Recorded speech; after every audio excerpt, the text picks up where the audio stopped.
and welcome to Bibliophilia. It's April 22nd, and today we're discussing the Monkey Wrench Gang.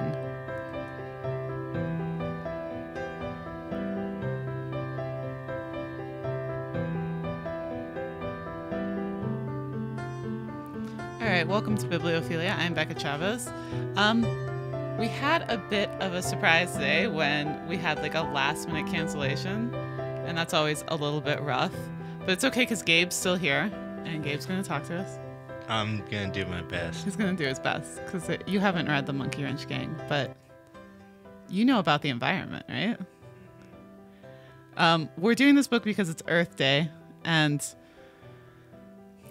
The Monkey Wrench Gang is really an environmental novel. But, and the person who's going to be here really knew a lot more about it. I mean, I know a bit of the stuff about eco-terrorism, but I'm not as familiar with like Edward Abbey's life and stuff. So anyway, I hope you're ready, Gabe. Cool.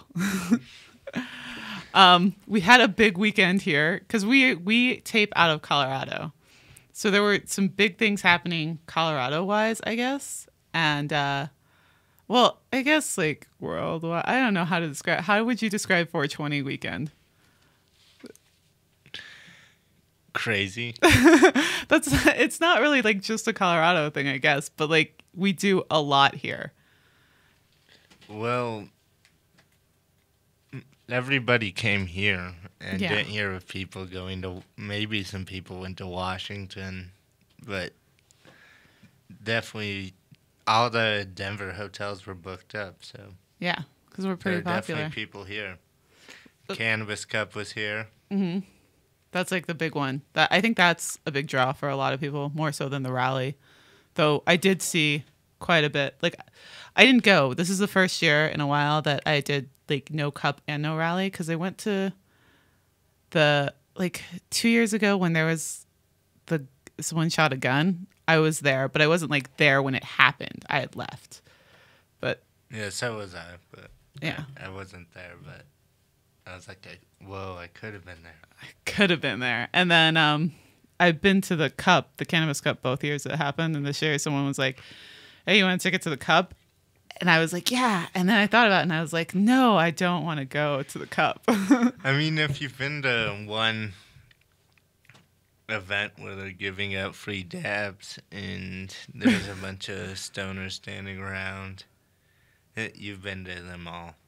And I don't know, I thought it was cool seeing all the different people from, like, the bud tender said they saw every state, like, yeah, almost every country they could think of came wow. here to get bud. That's pretty. That was just on Saturday and Sunday. So Monday, I feel like it died down because 420 on a Monday isn't that exciting, especially after 2 days of heavy blazing like everybody was doing. I'm sure people are they were high. Yeah, they didn't need to get more high. And I think a lot of them had to actually go to work on Monday. That's just a thing you do on Mondays, normally. That's something a lot of people do on Mondays. So maybe not everyone. Maybe not people in Colorado. But there were a couple like book things that happened too. Well, there's one that's like book and weed related. So weed reads started trending on Twitter. So people would take the names of books and make them about weed. So like, what are some examples? I did Ganja with the Wind. That's easy. Okay, so then there's Lord of the Highs, Pippi Longstocking, Mary Jane Eyre, Harry Potter and the Sorcerer's Stone, Finnegan's Baked, Stoner Games. The Stoner Games, that's good. Yeah. I think one that I really liked was, here's a good one, A Confederacy of Munchies. And then... Of Bongs and Dabs. Nice. One that I liked was Victimless Crime and Punishment. Because it's victimless crime. But on top of this, it was kind of weird that this was trending because at the same time this started trending, the Pulitzer Prizes were about to be announced, which is a big deal if you're into books. So I might lose you here, but Yeah, just sound out for a second. I know. Well, who won for what? Okay, so Anthony Doerr won for fiction. He won for All the Light You Cannot See. So do they only do modern books? Yeah, so the Pulitzer Prize is about books from the last year, and there's books by American authors, and they're supposed to be about They're supposed to really be about American life. All the Light We Cannot See was about life in France during World War II. But I'm sure there's a lot of new dope books, but I notice a lot of the books are like trendy and chainy, you know what I mean? like the Hunger Games and stuff And like that. Twilight Yeah. and stuff like that. They seem like they're just aimed at the younger female population and stuff that's not really gonna... I can't really relate to it, you know? Yeah. I don't know. I mean, We need more stuff like Into the Wild and stuff yeah. that boys and guys can get into. Well, I think you'd really like this one that we got today, and the one for next time we're gonna do. Well, when was that written? This was written in like 1978, though. Like, Okay, so but still pretty modern. And then next week's is Ready Player One, and that was written like last year, and that one's it's about video games. ooh. Ooh. Yeah, I don't know if you're. Let me guess, he gets sucked into the video game world. Well, like he lives in a video game world. I mean, I don't want to discuss it too much because we're going to talk about it. Yeah, wow, that's it. But you've proved like everything that I don't like about it. This book that we're going to talk about next time because it's like just so obvious and kind of. But we're talking about next time, not this time. This time we're talking about the Monkey Wrench Gang. But I'm trying to think of like good books that you might like. Like I like Jack London, like yeah. Wild Fang, and what's the other one he wrote? That's really good. Call of the Wild? Yeah. Yeah. Those were like, Call of the Wild was the first book I ever read. Okay. That's what got me into reading. And lately it's just been autobiographies. I've been stuck on Keith Richards' one for a while because got a new job and stuff like that. Yeah, working always gets in the way of reading. Uh-huh. Then I get home and I eat dinner and then I finally have time, but then I'm too tired. Yeah. I don't know what kind of books. I mean, autobiographies are pretty good. Have you read Just Kids by Patti Smith? No, but she's pretty cool. Yeah, I've heard it's a really amazing book. So today we're going to talk about the Monkey Wrench Gang, which I think you'll How does really it like. relate to the environment? Exactly. The Monkey Wrench Gang? Yeah. Okay, so the Monkey Wrench Gang is about a group of 4 people who meet each other in Arizona, the Arizona area, Arizona, New Mexico, and they go around committing acts of eco-terrorism to save in quotations the planet. Like they so eco-terrorism is like environmentalism is like going and hugging a tree or like planting trees, stuff like that. Like eco-terrorism is like destroying stuff in the name of the environment. Mm-hmm. So it starts with these 4 characters. Are we doing 2-minute plot? Oh, well, I guess that kind of was the 2-minute plot, wasn't it? They're eco-terrorists? That's the plot. No. And it's just their crazy adventures messing with the government? Yeah, so there's like 4 characters, which is Seldom Seen Smith, Hey Duke, Bonny Asbug, and Doc. And Bonny and Doc are together. She's like his secretary originally, but they're also dating. And then Hey Duke is a Vietnam War vet. And Seldom Seen Smith is a polygamist who like rarely goes and sees his wife, which is why he's got the name Seldom Seen Smith, because they seldom see him. And they meet up on a tour of, they're doing like a rapids trip. Doc promised Bonny that he'd take her on this rapids trip, and they meet up with these people and they start talking about how they're going to destroy the planet because they do a little bit of it originally, like Bonny and Doc. Who's going to destroy the planet? Oh, they are. No. Okay. I guess I misspoke. They are going to speak. They talk about how they're going to destroy how like the government is destroying the planet and they want to stop that. Like Okay. Yeah.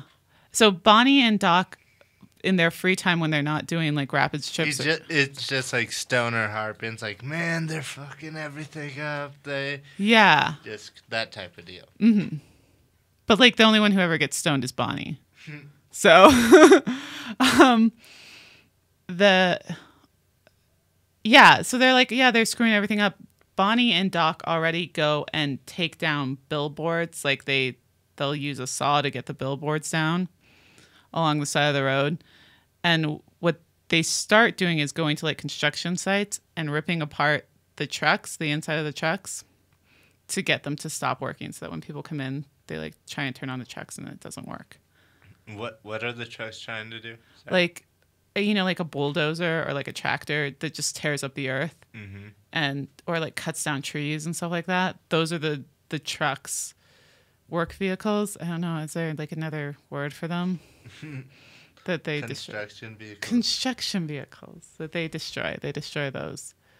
So, that's what they go do, and they also blow up some train tracks. I mean, the book starts with them blowing up a bridge, but they say that it's not them who blew up the bridge; it's someone else. It starts with a bridge being blown up. So. Is there like method behind their mayhem?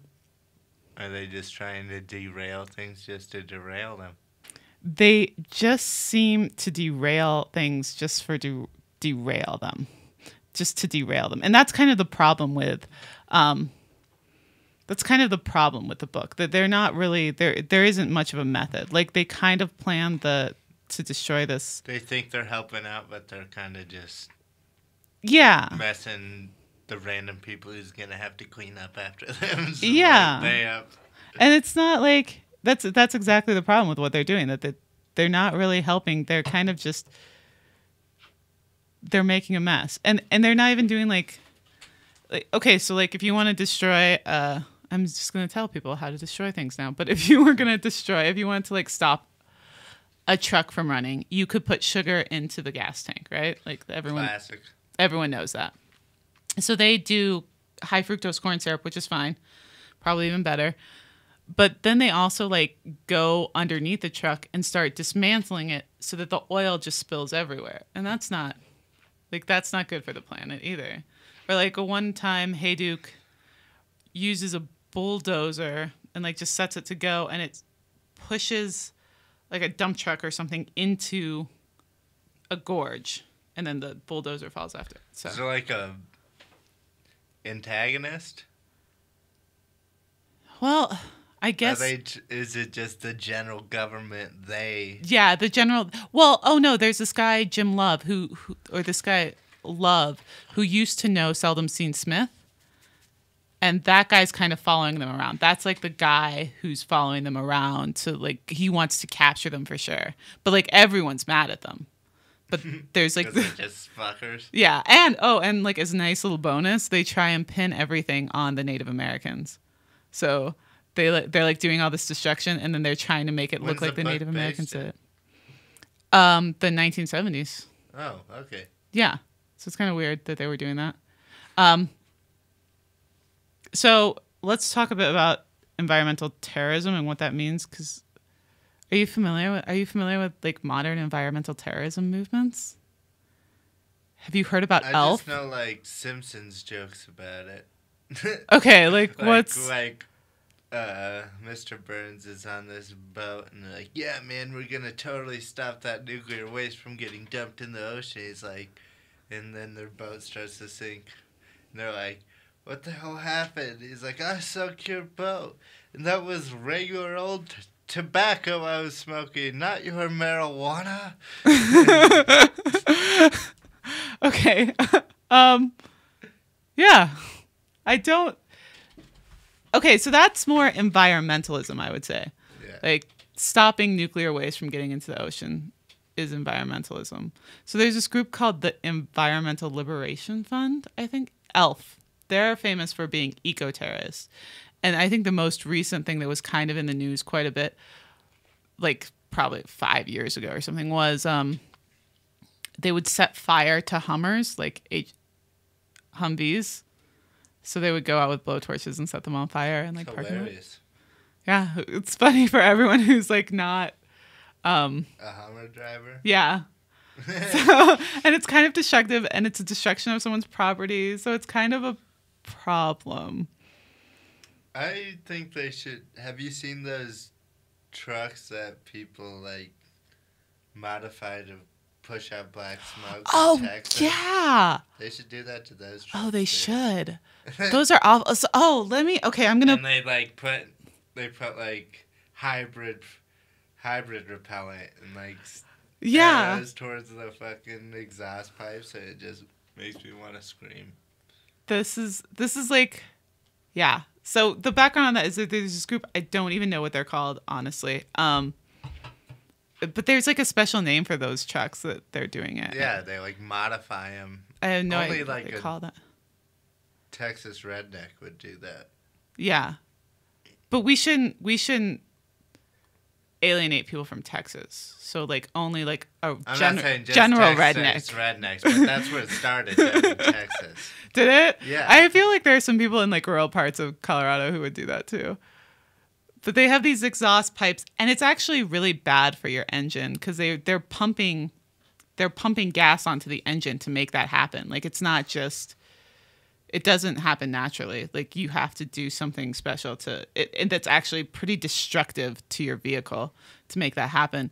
And they like to emit the black smoke when they see like a Prius or something, to be especially rude to people.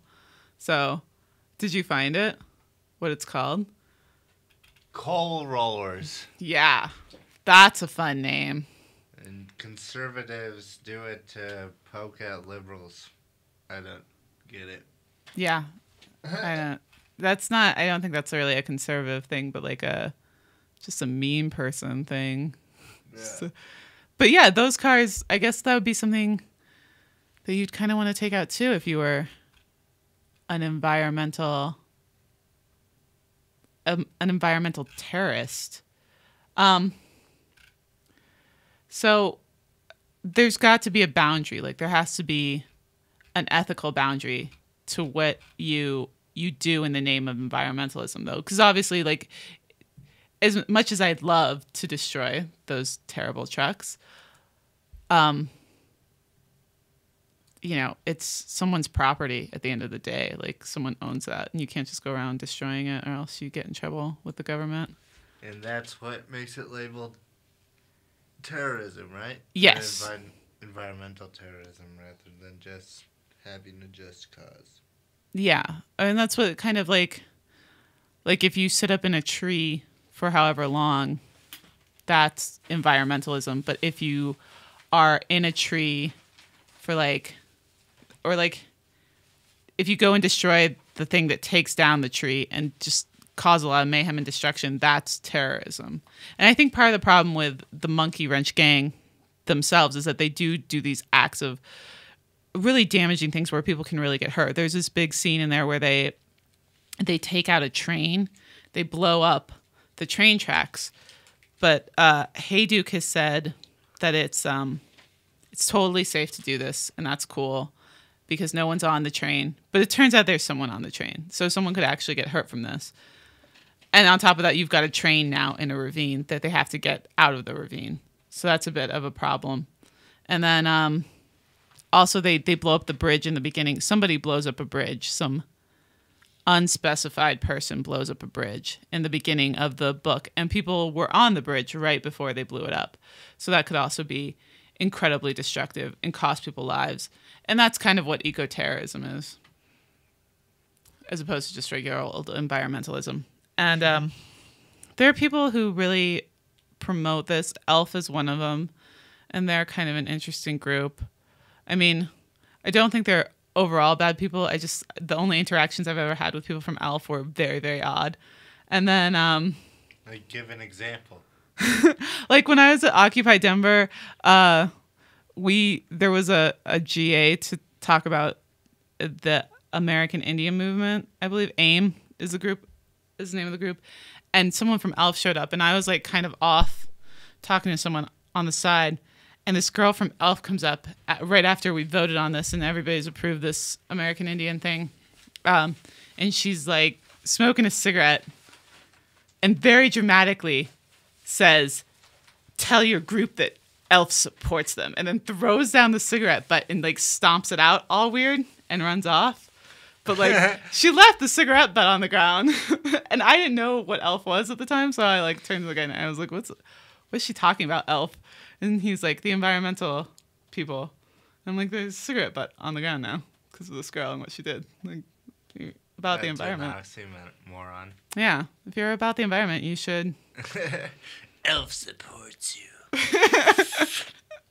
It's just like that. It was so weird.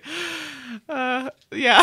So they're not really bad people. They're just silly. Yeah. I think when you take anything to like an extreme like that, it becomes very weird. Yeah. Like anything. And I think that's probably part of the problem that we're talking about when we talk about the cup, where if you've been to one event where they're giving out free dabs and like at a certain point, you should probably just go home and live your life and stop. Like, it's not, I don't know. To me, it's just taking a love of marijuana to an extreme in a way that doesn't make sense. And the same with this environmentalism, and Elf is kind of taking it to extreme. And there are other people too. There's this writer, Derek Jensen, who's like, he's a modern guy who... What's he do? He's a writer. So he wrote these books called Endgame and Endgame 2. And basically he just encourages people to destroy in some way. But destroy like billboards and power plants. But he always says like, oh, I couldn't do that because that's not the kind of person I am. But hey, if that's the kind of person that you are, that's cool. It's like our society's so messed up, we should go tear it down. And you guys do it, not just... Yeah, like he's not gonna do it. It's not his business. So, has anybody responded to his books and like? I think that really Elf is kind of a response to his books in a way. I mean, if that one dude killed John Lennon over Catcher in the Rye, maybe somebody will do cool over this dude's. But I'm not saying that was cool killing John Lennon. I'm just saying. Like, people respond to books in weird ways. Yeah. That's really, yeah. Also, the guy who killed, why can't I not remember his name right now? Jack Ruby, who killed... Lennon. No. Kennedy. Wait, Ruby didn't kill Kennedy. Ruby killed the guy who killed Kennedy. Right? This is really bad history. But anyway, the guy who killed Kennedy... I wasn't alive, so... Was it? That's no excuse. The guy who killed Kennedy was... he was... Leah... Yeah. You got the internet right there. I know. I should just do it. I'm just going to look it up. It's so weird because I just read this book, too, called 11/22/63, and it was all about Lee Harvey Oswald. Harvey Oswald. Could we not remember that? Killed Kennedy, and then Jack Ruby shot Lee Harvey Oswald. Because Jack Ruby wanted to impress a chick, right? Is that why? I think so. What? Like he wanted to impress some actress. No. That is not it. That's why they claim he did it. I thought he was just mad. That's why everybody thinks it's a government conspiracy. Yeah, no, because he was supposed to... Because he was a crazy dude who said he was killed him because he wanted to marry this chick, this actress from some TV show at the time. No, I think you're thinking of the guy who shot at Reagan. The guy who shot at Reagan. That might be the guy who shot at Reagan. So, all right, so Oswald killed Kennedy. Ruby killed Oswald before he could stand trial. But then there was another guy, Hinckley, who tried to kill Reagan. He made an attempt on Reagan's life, and that was for Jodie Foster, like to get her attention. Not so much for... Oh, yeah, Jodie Foster. Yeah, Jodie Foster. That was like in the 80s. I'm sorry, I had them. No. Like I said, I wasn't alive. Just from remember. So you're just getting them all confused together. And I'm a huge stoner, so that doesn't help. Yeah, I don't think that it doesn't seem like it was to impress the girl. It seems like it was just because he wanted to. And people say that he was connected to the mob and that he was also like doing it to cover up like the fact that the government actually killed. Yeah, exactly. So that's weird. Anyway, that's like way off subject, but see what Googling things can do. Yeah, I was about to get sucked into a Wikipedia sinkhole. So, I did look up Edward Abbey on Wikipedia before the show, and so he was. I mean, part of the reason that he wrote this book was because he was a ranger, like a park ranger at these places. He worked at Arches, and there was another one down in New Mexico that he also worked at throughout the year when he wasn't, getting married to people, because apparently he got married to like 5 people. So, and he had lots of affairs. But married and divorced. Just he'd marry and then move somewhere else and yeah, get married again. Married and divorced. One of his wives did die, but married and divorced to like 5 people. And he was like 62 when he died. So he like packed a lot of marriages into a very short period of time. Wow. Life goals. But yeah, so he really was into the environment, spent a lot of time out there. He actually wrote another book called Desert Solitaire, which is about being alone in the environment, about being alone out in the desert. And he kind of pokes fun at the park services at this time. Like he in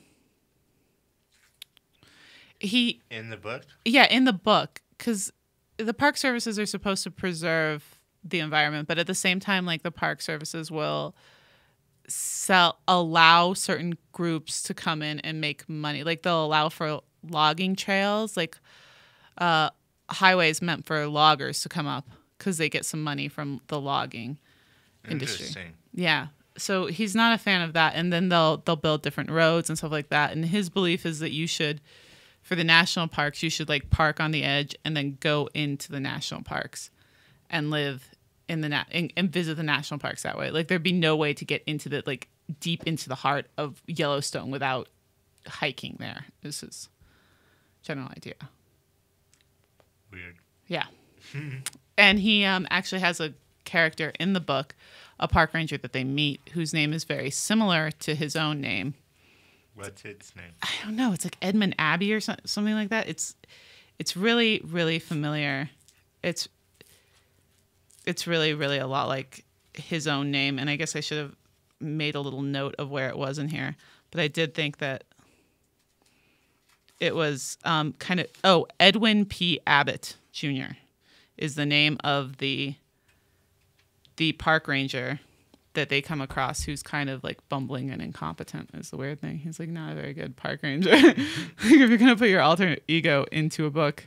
Why make him so lame? Yeah. Why not make him awesome? Why not make him the coolest? But he is kind of a dork, and he does want to, he's not very good at catching people or keeping track of things. So there's that.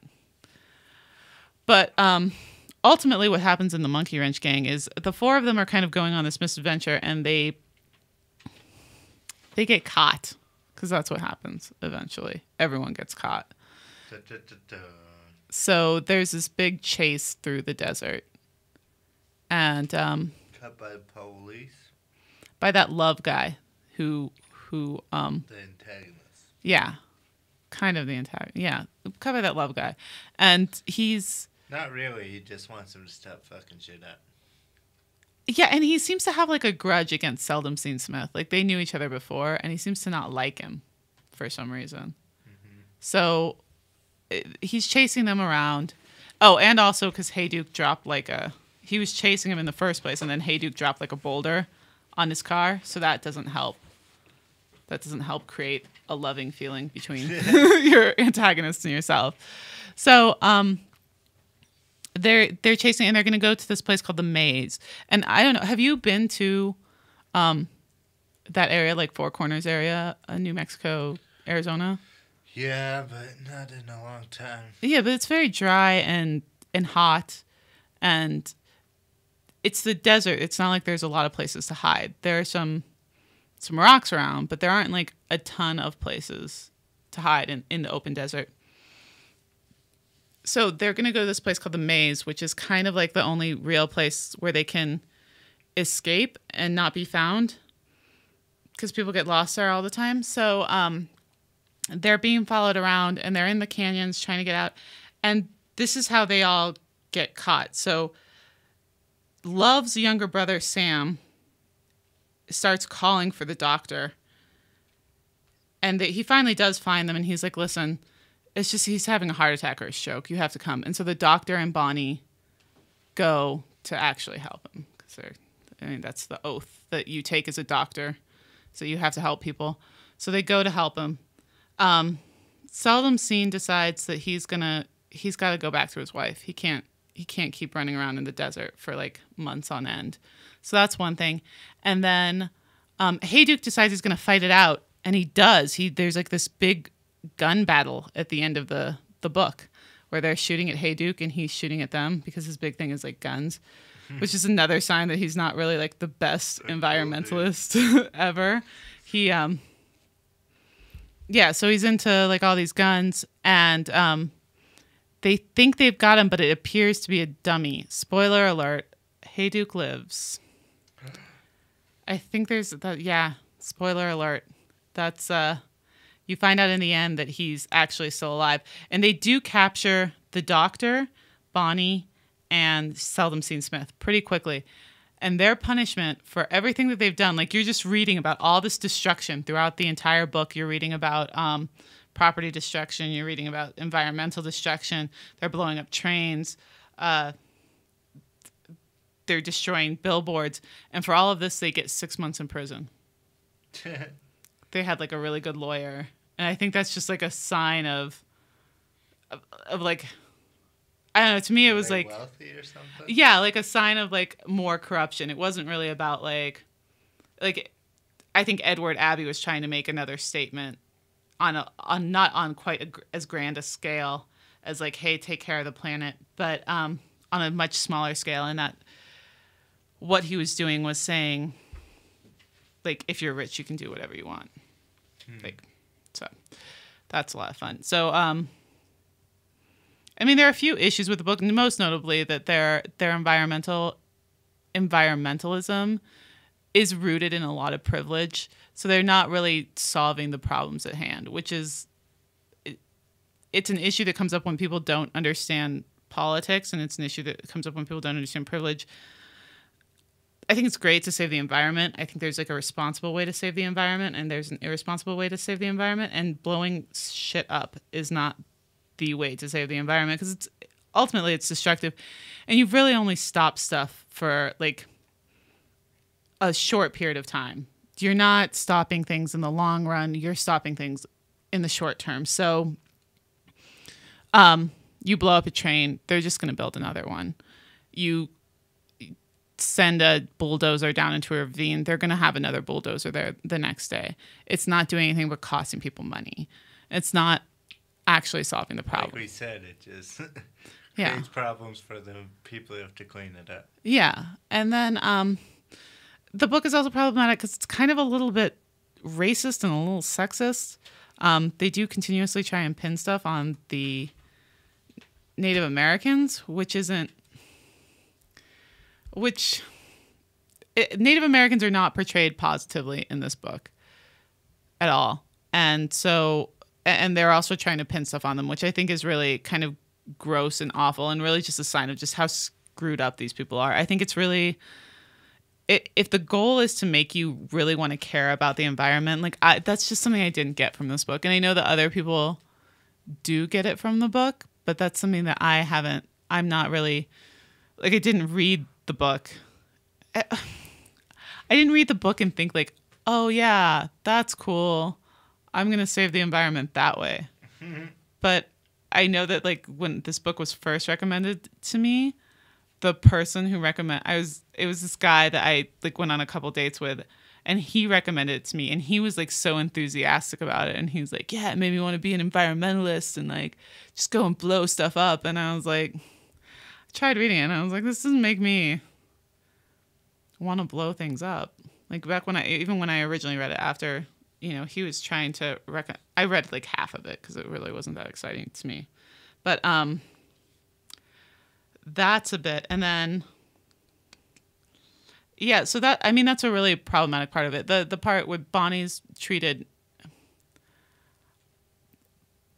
kind of a hysterical character to me. Like she's this female character, but and she's clearly a feminist, but that's not treated with any amount of respect or dignity. It's kind of something they continuously make fun of.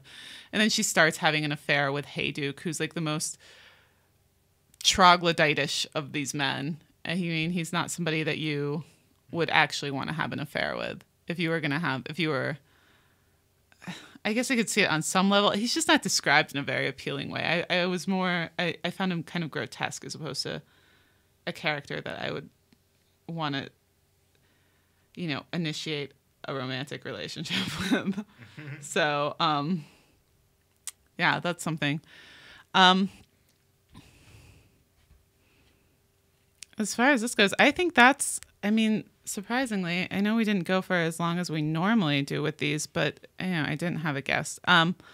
So that's the Monkey Wrench Gang. There's some follow up with this. I mean, you can definitely read Desert Solitaire, which is another Edward Abbey book that's really good, I guess, and some of his other works to get more of a sense of what's happening.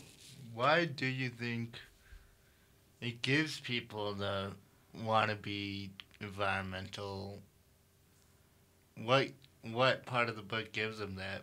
Because it doesn't seem like, just seems like a lot of stoner rhetoric. Like, yeah, the man is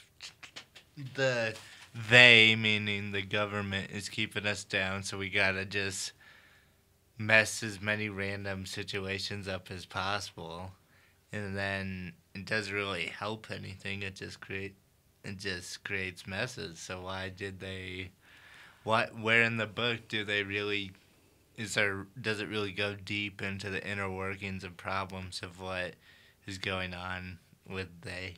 I think this book, it's really, as far as that goes, I imagine that it's not really, I think there's something that appeals to people a lot about the idea that there's an ominous they that they have to fight against. And this is a theme we see in a lot of books. Like, for example, all of Chuck Palahniuk's books. Thoreau was arguing against the omnipresent they. I could see how people could like it, but I don't like it. I like to know who the bad guy is and what they're doing, and I guess it makes if you do it in the right way, it could be done smoothly and tastefully. But it didn't really seem as tasteful in this one. I was like, you're like, well, they blew up this bridge the train was on. And I was like, why'd they blow up the bridge the train was on? What did that train even have on it?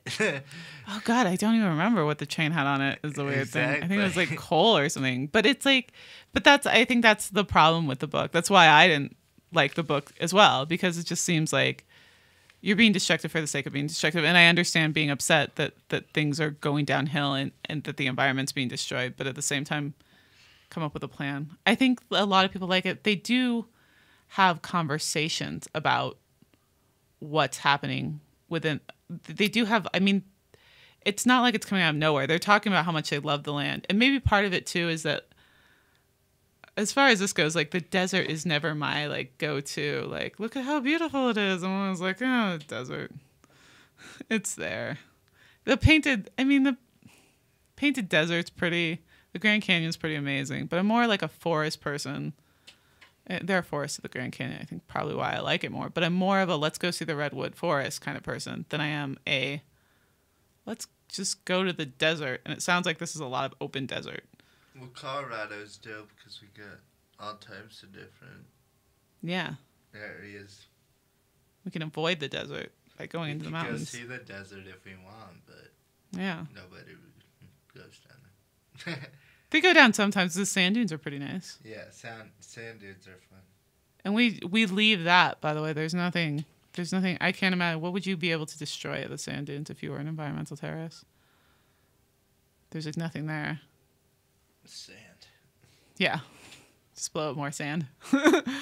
Yeah, and I think that's maybe part of it. They talk about how beautiful it is, and I just couldn't relate as much. I mean, yeah, the desert, I guess, is kind of pretty, but I just couldn't relate as much. But there were reasons I could see. And I think it's sort of empowering to see people fight back in that kind of way. I think people like that it gives them a sense that there's something they can do, even if it's not actually a thing you can do.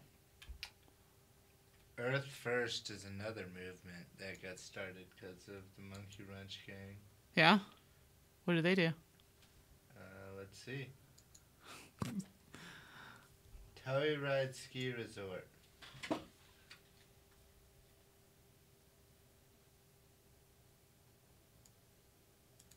What did they do?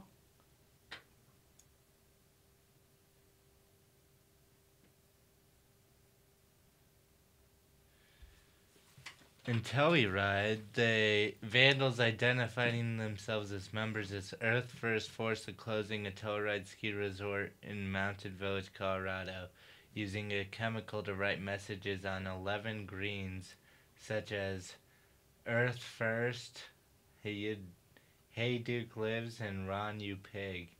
In relation to the incident, the Telluride Times-Journal received a letter signed Earth First, stating that the ski lift had been sabotaged with welding gas applied to the lift cable that weakens the metal. Whoa. That's pretty sketch. That would suck. There's one of their members who's sentenced to 6 years in prison for conspiring to damage the Rocky Flats nuclear weapons plant, the Diablo Canyon Nuclear General Facility, and the Palo Verde Nuclear Generating Station. When was this? This must have been like a while ago then. Because Rocky Flats isn't a nuclear station anymore, is it?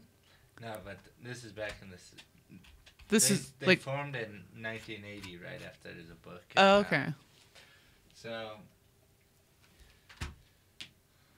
there's a bunch of these. Yeah. But now I think we're doing like...